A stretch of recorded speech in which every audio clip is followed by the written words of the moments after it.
I'm sweating, and it's not because of this sweltering Delhi heat. I'm sweating because I'm scared. I'm petrified. I'm staring at a bona fide 300 plus km/h superbike, and I'm supposed to ride it at a proper Formula 1 circuit. When it was launched back in 2009, the BMW S 1000RR set new benchmarks with its raw performance and its then cutting-edge electronics. In the 10 years since though, the S1000RR has become more powerful and lighter. For 2019, this M Sport model has 8 PS more and it's 14.5 kilos lighter. The last 10 years, well, I think I've gained 14.5 kilos. So you see the problem here, right? Now BMW does say that this new S1000RR is lighter and faster than before. But they also say it's easier to control. So I can breathe a little easier. Okay, maybe just a little, because when it comes to performance, it's still at top of the leader class food chain.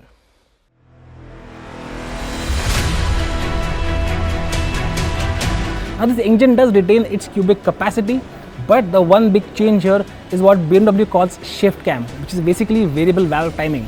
Now this has allowed BMW to tune this engine for more power at the top, so it now makes a peak power output of 207 PS.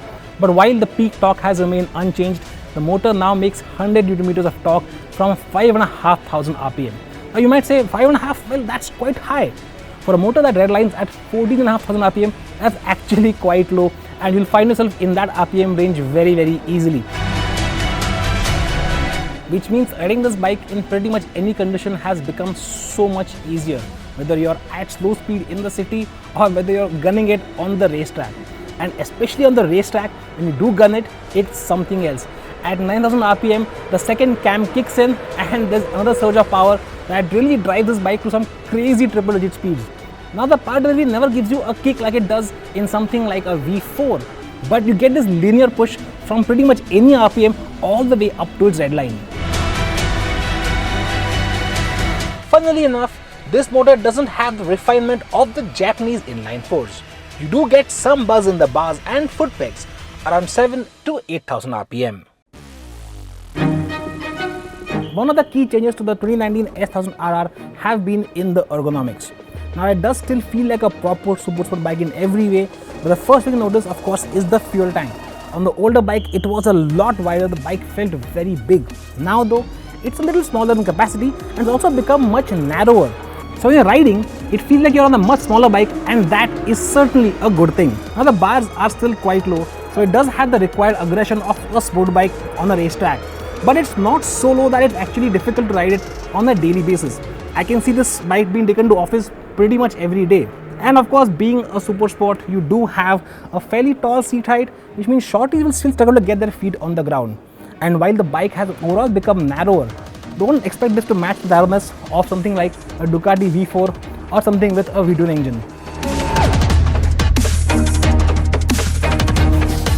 The improved ergos also make it easier when turning the bike into corners, giving you ample space to move in the seat and hook your opposite knee and arm on the tank.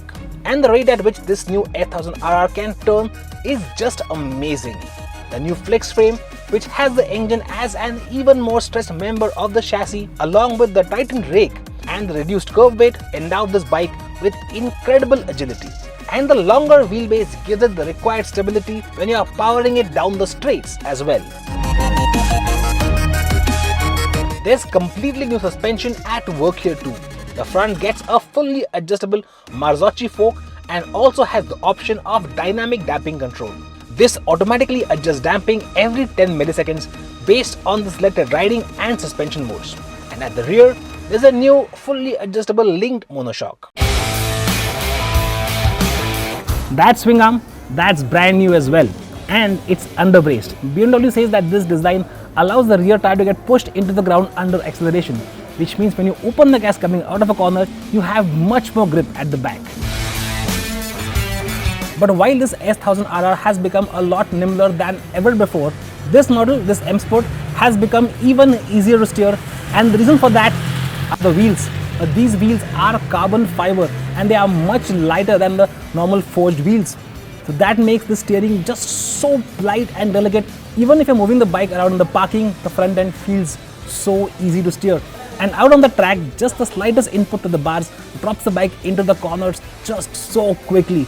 It's almost a little unnerving at first, but when you get used to it, the bike feels absolutely fantastic.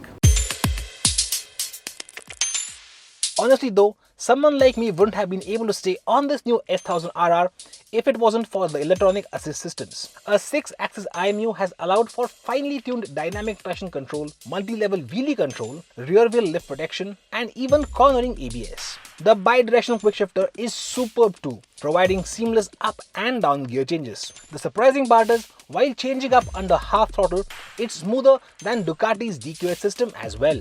Of course, you have riding modes, 4 to be precise: rain, road, dynamic and race, which adjust all these systems for the required performance. And you have 3 optional Race Pro modes as well, which let you create custom setups. But while the electronics are extremely competent, this new S1000RR doesn't seem to be the benchmark here as it once was. Bikes like the Ducati Panigale V4 feel like they're doing a lot more in this department. Now when it comes to the brakes, the switch from Brembo to Hayes calipers has been a little controversial. But let me tell you, these brakes provide pretty good stopping power. Of course, they don't have the sharp bite of the Brembo Stylemas, but the progression is actually very good. I believe this was done in order to make this bike a lot more easy to use under everyday conditions. But even on the racetrack, it provided phenomenal braking.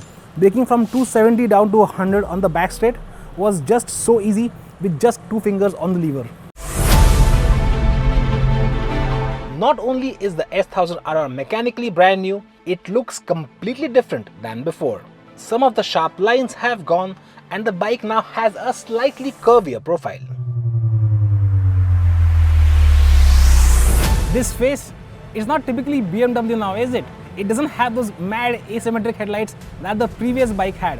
But these LEDs actually save weight up to a kilo, and I think they look pretty sweet as well. But they do remind me of a certain Indian bike. Which one? Well, why don't you drop your answers in the comments below. The tail is sharp though, and the brake lights which have been integrated into the turn indicators are really cool. And there's a new 6.5-inch full-color TFT screen as well, which lets you control all the settings, and in race mode also shows you some fun data like your lean angles. But the controls on the left handlebar are a little tricky to get used to. So I think it would be safe to say that at least some of my fears of riding this leader class motorcycle on the racetrack have been alleviated. It's still a frightfully fast bike though, especially down the back straight of the BIC. But it's just surprisingly easy to ride, and not just on a racetrack, but I feel this will actually be easy to live with every day as well. It's got the right ergonomics, it's got the right part delivery, it's got pretty much everything bang on. But the best part that BMW has got bang on is the pricing. At 18.5 lakhs for the base variant, it's just about half a lakh more expensive than the base model of the outgoing S1000RR. And even the top end model, this M Sport, is about 23 lakhs ex-showroom, which makes it affordable, at least given its competitors. But here's the thing, it's not what you might call an emotional machine.